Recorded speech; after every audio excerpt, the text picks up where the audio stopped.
I got my new Wilson Ultra 100 V4. Previously I was using the head TI S5. There's nothing wrong in this, but this looks good for all your spins and your volley. But I felt like I'm not getting enough power though in the recent times, at least for the last season. So I decided, okay, let's get something kind of more of an intermediate racket.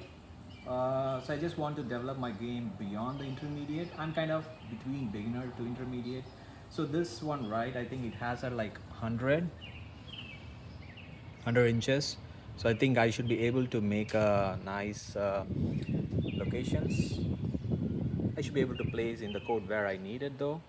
I think there's a lot of advantages in this one.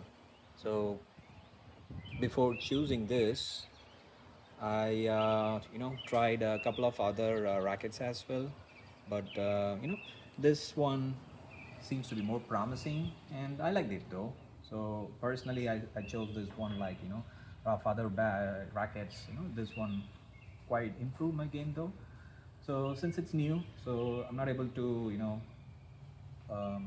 show off like my services, but eventually, like the upcoming spring and summer, we should be able to make some quite amount of matches.